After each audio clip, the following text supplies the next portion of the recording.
Today we're going to have a bit of a Q&A session, and we're going to talk particularly in relation to the student of UC that wants to take the grade route. Now, within our curriculum we have 5 graded levels for a student, and they're merely a yardstick to progress. That's all they are. They're not compulsory. It's not compulsory to take any type of grading or get any kind of certification. UC is not about that. Unless of course you want to be an instructor or an affiliate representative, then of course you need to take that route. But for those students that just want to train and get some kind of yardstick to progress, then we offer a compressed curriculum and a small syllabus for grading. So what we're going to look at are some of the questions that are surrounded around the first grade, level 1. So if a student comes into combatives for the first time, within 3 to 6 months, depending on his grasp and competency, he could sit UC1 grade. So what we're going to look at are some of the questions that relate to that, and what the combatives trainee would have learnt by then and what he's expected to know. Okay, so what I wanted to start off with is, what is the definition of combatives? The definition of the term combatives, if you look at the word combative in the dictionary, it's just relates to somebody who is argumentative or willing to fight. The subject was combative. Or it might refer to the place. Yes, it can be combative at times here, meaning that the environment can be hostile and potentially violent. The word combatives is not in a dictionary. It's a modern word coined by the modern self-protection fraternity, and it's come to mean the use or the employment of any skill set, principle, way of thinking or concept that has proved itself to work reliably under fight duress. If it's proved itself to work reliably under fight duress conditions, it's considered combatives. So combatives is not a system name, it's not anything that puts anything in a box. Combatives to me purely and simply relate to methods that allow you to deal with violence. Okay. Can you explain the context of a street assault? The actual context of a street assault, that kind of paradigm as it's put forth, is put out by Southnart. And he analysed, based on experience and study, how street altercation starts. So first of all, what we mean by street assault. So anything that happens to you outside of your house, outside of your home, because home invasion is a different deal. So if we're looking under UK European law, anything that happens to you in the street, in a car park, in a stairwell, in an elevator, in a public place, in a bar, in a nightclub, is considered the context of a street assault from anyone known or unknown, who's now going to potentially give you a confrontational problem that could turn into violence. That would be the context of a street assault. And what are the elements that make that up?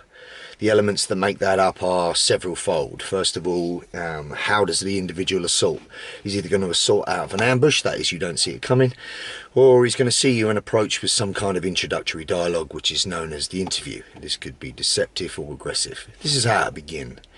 This will also happen from a close range, and you need to understand there's likely to be a disparity in threat. So the person's more likely to be armed, and there's possibly more than one subject. Also, the environment is most likely to be more favourable to him than it is to you. So these are the elements that make up a context of street assault. Okay. What are the 3 phases of confrontation? Well, like anything in life, there's a beginning, a middle and an end. So confrontation is no different. So the 3 phases are what happens in the beginning or before it kicks off. This would be pre-confrontation. Then the actual violent event itself, which would be in-fight confrontation, and then what happens afterwards, i.e. the consequences, which would be post-event. Okay. In the UC curriculum we have something called the game plan. What is a game plan? Game plan is just a structured model that we adhere to. This is what I would give you first. First of all, understand that there's 2 elements to self-protection. There's personal security, which are usually non-physical means to keep yourself safe and street smart, which allow you to avoid most confrontations in the first place. And then there's your combative toolbox, which is your hard skills or the physical side of things, which are again principle and concept driven. In terms of the game plan, the first thing that I will give a student is a plan of action should you find yourself in a confrontational situation, rather than you just learn a bunch of skills like you do in martial arts and hopefully you'll react. Because what we've seen time and time again is skilled martial artists just get taken apart in the street because they don't have any preparation for the predatory dynamic. They don't understand aggressive predatory behavior, and they don't understand the response that they're going to get to that, i.e. the adrenal response. If they've never experienced it in a live event, if they've never replicated it in scenario conditions, then the feeling is going to be very unfamiliar, and it's not going to allow them to react with their skill. So instead of that, we preordain a plan of action, and that plan of action is based around awareness, observation of the environment, situational awareness, so you're most likely to see anything out of the ordinary, and spot somebody before they're actually within your personal space. In terms of awareness, you also need pre-threat cue recognition. So seeing the problem's not enough. You've got to understand what the behavioural elements mean to you. Yeah. So if somebody is, I see two guys walking down the street, it's just two guys walking down the street. But if I see two guys walking down the street, looking at me, one of them's made eye contact, the two have made group communication, then they both look at me, and then they start to cut across my path of movement, to cut off my avenue of escape, then this pre-threat cue behaviour, based on my observational awareness, would tell me I need to do something.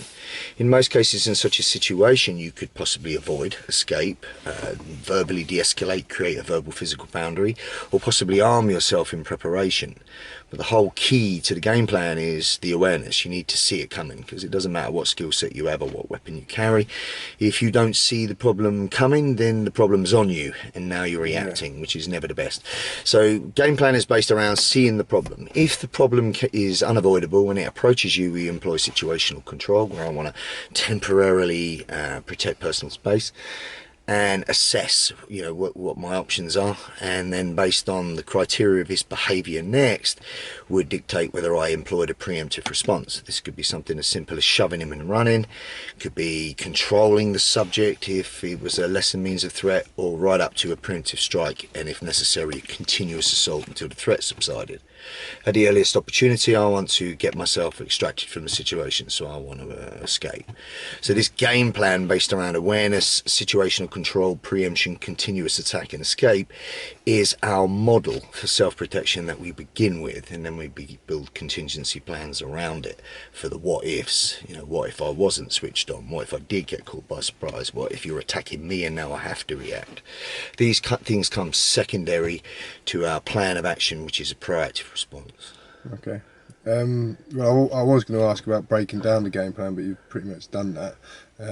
So with awareness, we have something called the colour codes. I mean, where did that come from, and what are they? Jeff Cooper's colour codes. Jeff Cooper was a combat pistol instructor for the Marine Corps during the 60s. He was responsible for many great texts and many great principles that have been employed to shooting and general self-protection as a whole, one of which was the colour codes, Cooper's colour conditions, which was the main reference for a model of differing levels of awareness. This is based around being switched on. So it begins with condition white, in which case condition white means you're switched off, you've got no awareness, you're not aware of your environment, you're living inside your head rather than alert and aware outside of your head. Condition white would be what the FBI call victim state. You're totally switched off, you've got no understanding of what's going on around you. The only time that you should be in condition white is when you're asleep in your bed, or when you're at home watching TV with your family. Then your door's locked, you're safe in your own environment. You need decompression time, you need that. But you would only be in condition white until you heard the gate go or the doorbell went, in which case then you would switch into yellow. Yellow is the main colour code condition, and what that refers to is just being alert and aware, relaxed alertness. So at the very minimum you're aware of what's around you, and you're aware of anything out of the ordinary. In terms of everything shonky-dory in your environment and you're aware of it, understand there's an emotional response associated to the colour code. So you would be calm, your heart rate would be resting pace, you would be normal. What would happen from here is condition orange would mean that something has happened in your immediate environment that indicated that it's a possible threat to you, which would now deserve your attention. So you would go from just alert and aware to actively scanning. because something's alerted you to a potential problem, there'll also be an emotional response. So your heart rate will now escalate as fight or flight, adrenal stress cocktail kicks in, and you're prepared for what to do next. In terms of your what to do next would be condition red, and condition red means you need to take action, and that could be to turn and run, could be to arm yourself, it could be to fight. So the colour codes are basically condition white, which is switched off, condition yellow, relaxed awareness, condition orange, something's happened, now I'm alarmed, condition red, now there's a need for action. Okay, I was speaking to someone the other day when I was teaching dog training, actually, and I was talking to them about awareness, and some of the stuff that they found quite natural, they saw it as like paranoia. How would you go about reframing? But everybody their says that perspective? when you say you need to be alert and aware of your environment. People say, oh, I can't walk around paranoid, I'll end up in the straitjacket. Well, people are too quick to jump to the extreme. I'm not talking about that extreme. So one extreme in the spectrum might be you walk along totally fixated reading a book with your iPod in, with just enough peripheral awareness not to bump into somebody and not to get run over by a car. That would be totally fixated and switched off. Yeah. The other end of the scale would be that you are actively looking for a threat. So where does that belong? That belongs in somebody who's operational, special forces, close protection operative, protecting a principal. Give you an example, as soon as they get to the venue of intention, one of the CPOs or the bodyguard would be actively scanning for a threat, looking around to see if anything is out in the ordinary. Within the context of his job, that belongs. But in civilian society, that would be considered paranoid. Yeah. So we're not talking about paranoid, we're talking about just a relaxed awareness. So I'm aware of what's around me. I'm aware of anyone in proximity to me, 360 degrees around my bubble, if you like, including upward. I'm most likely to spot something if it was out of the ordinary. And it can just be enjoyably relaxed. I mean, if you took a walk, how many times do you notice, the nice things, like, the trees, the picturesque scene. People walk obliviously past things and don't take things in. So really, condition yellow to me is just more like a Zen moment, just being here now and being aware of what's going on. There's nothing to do with paranoia. Like you said, the key word's relaxed, isn't it? Yeah, relaxed awareness. I'm not, I'm just looking. And it becomes anything you do reliably for a significant period of time becomes a habit. So if I walk into a restaurant or a bar, just it's habit for me to seek to sit somewhere where my back is protected, where I can look around. It's habit to me to notice if somebody's audibly loud, where they are and who they're with. It's noticeable for me to possibly scan exits, to possibly recognise anything that I could employ as a weapon. Now, some people might say that's paranoid, but it's just so natural, a natural habitual thing that it's done in a very relaxed way. And as soon as it's done, I'll relax. I'll maintain switched on, and I already have a degree of intel should anything happen. I suppose in a sense, people say it could cause you stress, but I suppose in a sense it causes you less stress by doing that. Well, yeah, you don't want to take it to the level where it's an OCD and you've got to do it, you like turning on and off a light switch 3 times. You just should be relaxed. When you walk in anywhere, it's logical. Sit, where you're going to have the most observation and the least chance of being approached from behind. Yeah. Do a recce of your environment in a sense and look at who's around and who you're with. Most often, 98% of the time, you'll find that there's nothing in that environment that creates any need to be paranoid, and now you can relax. But if you are habitually aware, then you're much more likely to spot the problem before it becomes a problem, which is the whole point. Okay. When we talk about situational control, one of the things that comes up quite a lot is contact management. Where's that come from? And again, contact management comes from South now. I've got many influences. I've always considered myself a student, so many people have influenced me. Martial artists, people that have got nothing to do with martial arts that I've just worked the doors with, people that I've fought on the street, people that I've grown up with, and of course my peers within this business who are also instructors, and there's many. In the UK, Jeff Thompson, Peter Constantine, Dave Turton, Mick Coop. And there's some good British people out there that have all given me good ideas that I've paid for and I've immersed myself in and I've tested. I've probably thrown away more stuff than I've ever kept, but people come up with particular ideas, and then any good innovative instructor makes it his own or develops it further. As you know from me giving you things and you developing them further, it's the way it should be. In terms of contact management, South Narc, who Craig Douglas, who is a reputable instructor in the US, has many such things, you know, like his timing rule in relation to accessing a weapon, contact management, context of a street assault. I mean, I give credit where it's due, you know, and contact management takes the protection of personal space a stage further, because we all agree in this business that there's two things you'd expect in a live confrontation. One, there's the possibility of a weapon. Two, there's more than likely going to be more than one subject. So unless your training is configured around dealing with multiples and weapons, you're not training for reality. So what does that mean then? Well, if you understand the context of how an assault takes place, one being predatory movement, you will understand that if somebody approaches you in the street and halts you in your tracks exactly where you are in effect, if he's setting you up, a sitting duck. You're stuck on the X. If you've walked past somebody that this person was previously with and they are now behind you, you're not going to see them. So the action of putting up what we know the structure coming from Jeff as a fence is not enough at this point.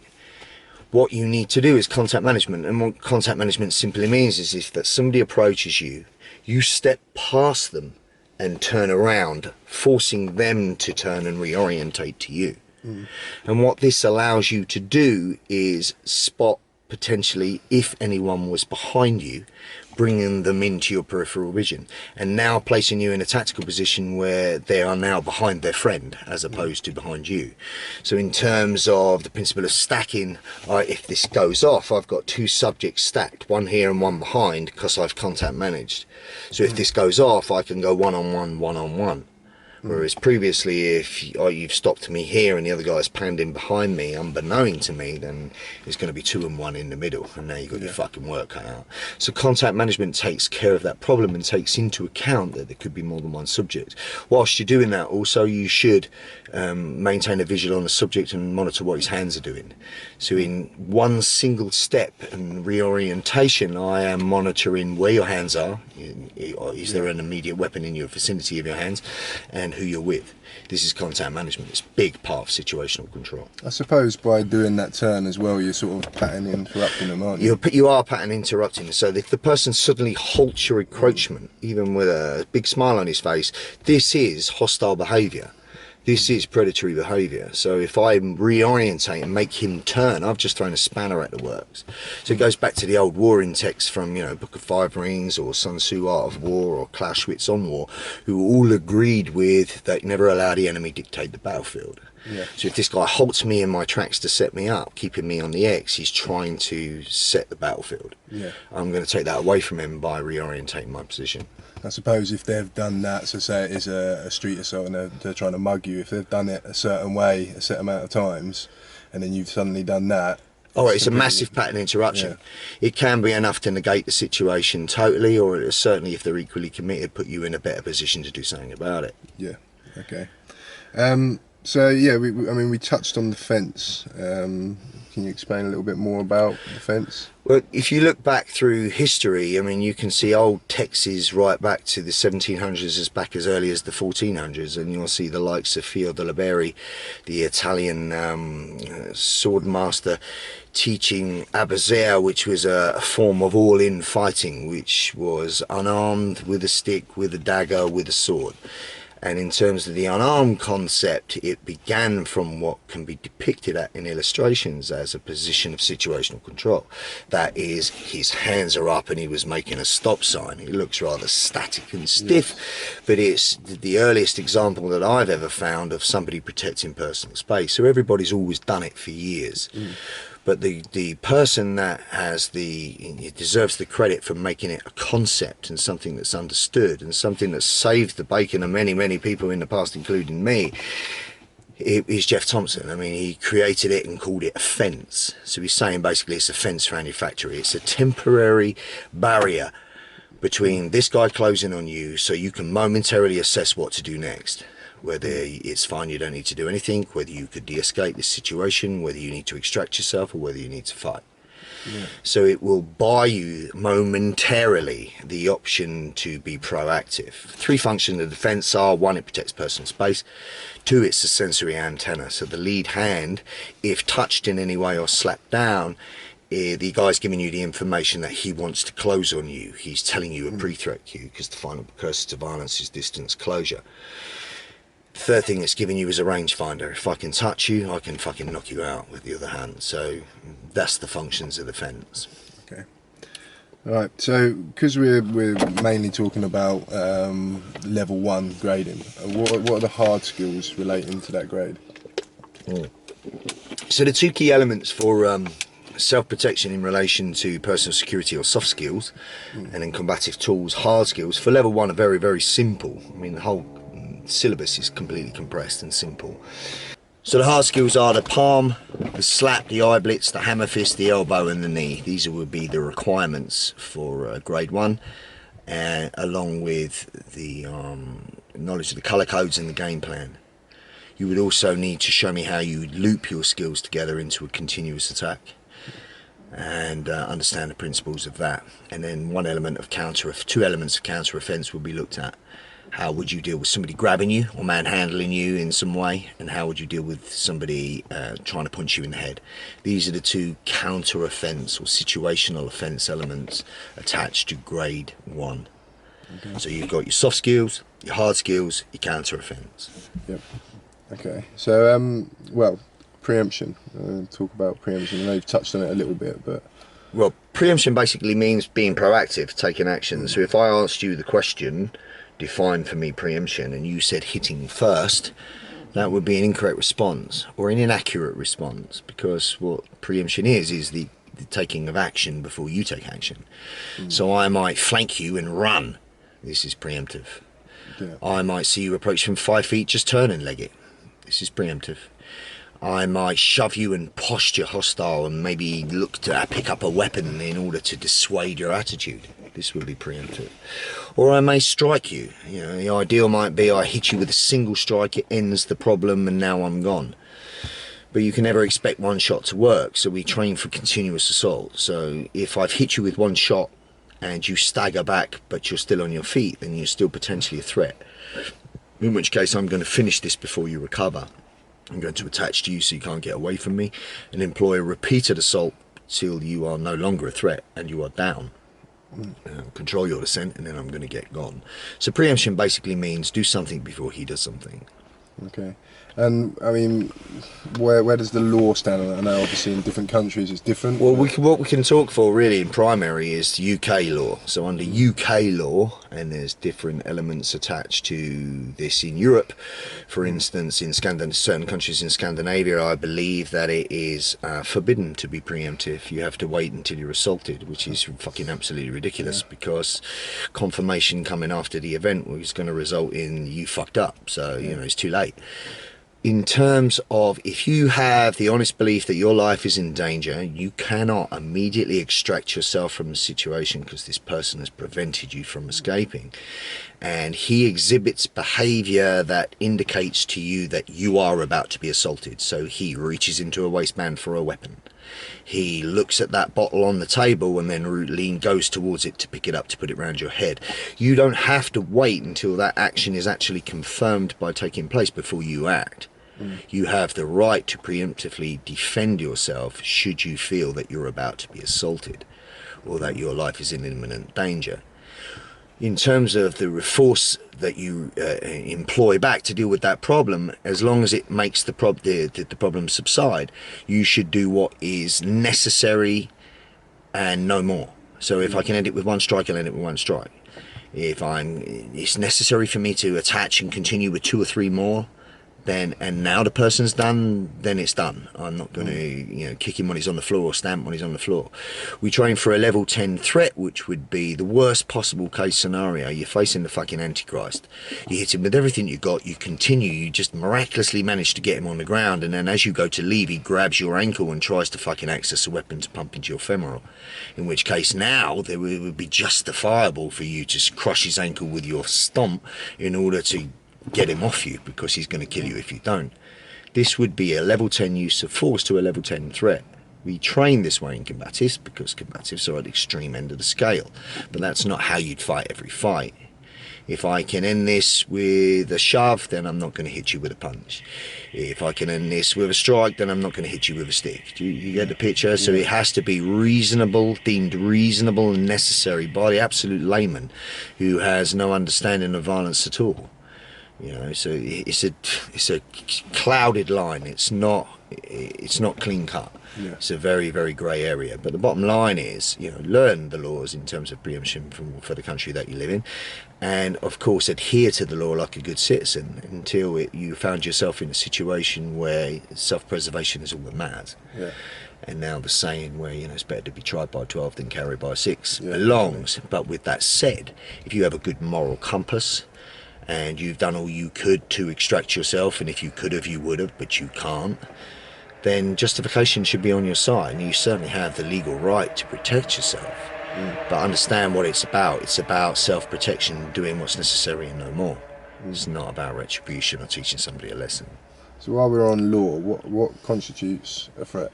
But the three things that constitute a threat, as everybody knows, are opportunity, means or ability, and intent.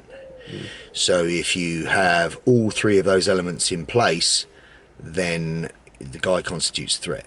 Yeah. But there's another thing that you need to consider is that, well, okay, the guy constitutes a threat, but I put it to you, there's an exit right by you could have ran.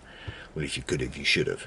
Yeah. So what constitutes a threat are those three elements and your escape route limited. Yeah. So if this guy encroaches upon me and I go to leave and he won't let me, he's arrested my movement, well, I can't immediately leave. And if he is exhibiting ability, intent, and has opportunity, then he's a threat. You need to be able to reiterate that in a court of law. So understand that those three elements have to be in place. Good examples have been used before. One example being, you could have an irate 10-year-old kid spitting the dummy, going mad that he's not getting his own way, or 6-year-old stamping his feet that he's not getting his own way. He's clearly got, you know, bags of intent because he's pissed off. And he's got opportunity because he's right in front of you. But he's got no ability. He's fucking 6. So he doesn't replicate a threat. Put a loaded gun in his hand, now he changes everything. You see what I'm saying? You got a guy turns up outside your house. Your door's locked, you're fucking hiding behind your sofa. No one's getting near you. But the guy outside is threatening to stab you. Well, he's clearly got intent. He's clearly got ability because he's got a knife. But he's got no opportunity. You're in your house hiding behind your sofa, all you got to do is call the police. So understand, all the elements have to be in place. This guy could hurt me now, does have the intention to hurt me now, and most certainly has the means. That's the threat. Okay. So just on to the last few questions, really. Obviously in UC, we train 80% for impact. So what are the impact dynamics? Well, first of all, the reason that we train 80% for impact is we have a training formula. Because primarily the objective is to cultivate the ability to hit hard, concussively, so I can shut down a computer and create unconsciousness, then 80% of my training focuses on hitting things hard. So pads, shields, tie pads, bags, bobs, padded assailants, whatever. 80% of that focus should be there. That leaves 20% of your training formula, 10% of which should be partner work, or what they call partner crossover. So now I'm learning to work with a human resisting person. I'm getting the feel of what it feels like to be manhandled and manhandling somebody else, and I'm getting target acquisition. Final 10% is reserved for scenario training, simulation scenario training, where I get the best of both worlds. If good equipment will allow, good protective kit to the head and the groin and whatever else, will now allow me to, one, work with a partner because I'm getting live energy that's non-compliant, he's trying to hit me, and I'm also can employ a fair degree of impact to that target because he's protected. That would be the ideal. In terms of impact dynamics, basic weight transference, put your body weight behind the strike, which is done by a combined method of dropping body weight, or the drop step, and hip torque, or a combination of both. Okay. So obviously when we talk about continuous attack, you talk a lot about attachment. I mean, what's the benefits? Well, continuous attack we use is the concept of Blitzkrieg. Blitzkrieg is an offensive campaign designed to totally overwhelm the enemy before any chance of retaliation is possible. So it's a preemptive thing, Blitzkrieg. What's contained within that dynamic is a preemptive strike, then an immediate attachment. Now the reason that we attach the subject is several-fold. First reason, if I hit this guy with a shot that doesn't knock him out and he staggers 3 to 5 feet away from me, I don't know if he's suddenly gonna shake it off, clear his head, turn into a fucking demon, and now I'm in a fight for my life. So if I'm fortunate enough to take initiative, I want to exploit that initiative by continuing before he has that chance to recover. In which case, if he's not immediately down from my first shot and he just staggers back or covers up, I will clear the line, attach to the subject so that he cannot get away from me. This is close quarter combat. I want to keep it close till it's done.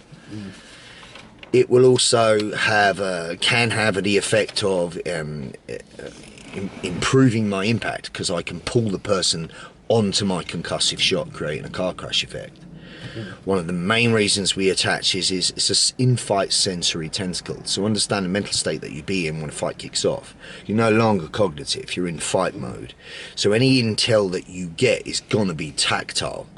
You know, it's a blurring, moving, dynamic struggle, which is, you're not going to get a lot of intel visually because everything is flashing past you fast and there's a good chance you're tunnel visioned. But if I'm attached to the subject, I'm going to get a sensory tentacle that tells me the effect that my hard skills are having. If I hit him with a good shot, attach to him and hit him with one more and I feel a slump in his body weight, I know he's on his way down. If I feel him pushing and pulling and combatively trying to, fight back, I know that I need to continue. So it's an innate, in-fight, instinctive thing that gives me intel when it's difficult to think. The other thing that it gives me is the ability to, should I be attached to this person, somebody else to pull him into a position that will cover me, so I can use the subject for cover because I've got a hold of him. But the primary reason that we use it for civilian self-protection is to control descent. So if I hit somebody and I've knocked them out and then their unconscious head hits the pavement with relaxed neck and shoulders, there's going to be a lot of damage. People die that way. I want to protect myself. I don't want to go to prison doing it. So, and from a moral compass element, if this person's giving me a problem, I'm going to do what I need to put him down so he doesn't hurt me, so I can extract. I don't want to seriously hurt anybody. Unless I have an act of sheer desperation because I was forced to. So I'm going to do what's necessary and no more, because like I said, it's not about retribution. So obviously I don't want to hurt somebody beyond the point of recovery. If I knock somebody out, they're going to come to, they're going to have a bit of an headache, ego's going to be bruised, and that's going to be done, and I'm going to be long gone. But in between that, if I don't gain attachment to the subject and they fell and hit the head, then that's going to go tits up. So we grab a hold or control the subject's descent in a controlled takedown via this attachment. That's the other reason that we do it. So there's many reasons that we attach. Okay, last two questions. One is, what is the default? Where does it come into it? The default is just that what everybody uses some form of cover. There's some people out there of very reputable reputation that don't like it, that suggest you should do other things. But I personally think that to bob and weave and slip and parry somebody trying to punch you in the head, it requires a lot more athletic base and attributes than simply having an oh shit moment and covering your head. Everybody uses the default of some kind. They use it within Krav Maga, calling it the helmet. They use it in Tony Blauer's spear method is a default position. South Narc will use a default position. Everybody uses it. Everybody covers their fucking noggin. That's basically what you're doing. It's within martial arts, it's within Thai, it's within Silat. You see it everywhere. Everything's been done before, but it's a non-diagnostic, intelligent way to have a t-shirt that fits everyone. So you cannot diagnostically in the moment analyze whether this punch is going to be left, right, straight, overhand, uppercut or a hook. You can't define whether it's a fist, whether it's a blade, whether it's a stick, whether it's a weapon. You don't know nothing. You've got no fucking intel. It's just coming at you now. In which case, if there's no time to diagnose, then you need a non-diagnostic response, and that non-diagnostic response is cover your fucking head. What it does is, if you look at the works from Tony Blauer on the startle reflex response, you know, which credit to him, he was doing in the 70s when everyone else was pouncing around in white pajamas. He understood that there was a need to take this natural flinch response, which is very innate and very quick, and marry it to a trained response which had more structural integrity, give you more stability, and moved you forward rather than away from the source of agitation, which of course is against instinct. But basically the element of covering your head, crashing inside the arc of the weapon so the guy can't operate, puts you in a good position to counter, hence the principle cover, crash, counter. The default is your main contingency plan. So if my hands are up in front of you and I'm trying to de-escalate you and I have an inclination that you could kick off, then I want to be preemptive, but if I wasn't preemptive, you slapped my hand down and now went to punch me, I would immediately default to this startle, cover, emergency reflex position that would allow me to momentarily stop myself from getting knocked out or knocked over. Not get hit, I still get hit, but it should reliably stop you from getting knocked out and put me in an immediate position of close contact where I can retaliate. Only really works if you've got some sort of intel That's what I'm saying to you. You have to have inclination. So if you walked blindly around a corner and all of a sudden a bat was swinging at your head, the best response you would get to sway back and your hands would start to come up and you would eat the bat in the kisser. You would default back to what we all do naturally because it's hardwired. Yeah. But in the case of the guys in front of you, your hands are up. Well, I have inclination. That's why my hands are up in the first place. Yeah. If I stand and talk to you, I don't fence you off, do I? Because there's no inclination that there's going to be a problem. But if it's anybody else that I don't know, or somebody's exhibiting hostile behaviour, then my hands are higher than his, which is the main advantage of the default because I'm already halfway to framing my head. Yeah. Okay, so this is basically the last question. What is the best tactical use of force? Proactive. Yeah. Do something before he does something. In all cases, the person that goes first with the most is usually the best. Okay. And hence the old saying that's been around forever: the best defence is a fucking good offence. Okay, well that's the last question relating to the grading. Just one other question I want to ask you. I mean, who would you consider, or if multiple people, your main influences to creating Urban Combatives? Probably me, myself, and then me. There's many influences to UC. I started out as a student. I didn't want to be an instructor. I fell into the role and then realised I could do it. But basically I trained with anyone who's anyone, whilst working in an environment that was like a laboratory, which allowed me to test everything. And I threw away a lot more than I kept.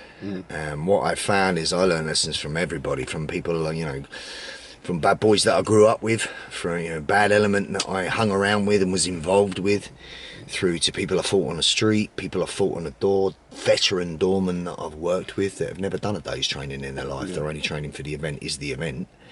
I've learned masses from these people. They were my biggest influence, possibly on understanding of predatory behaviour level, and on understanding the need to get your fucking head right level.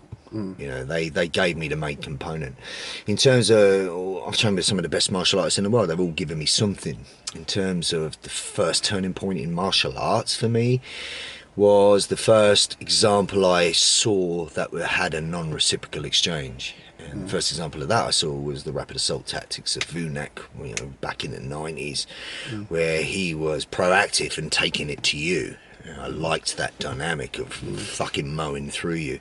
So his initial dynamic was, I recognised it because it's the way I fought, and it made the most sense to me. So I'd say Vunak was an early influence.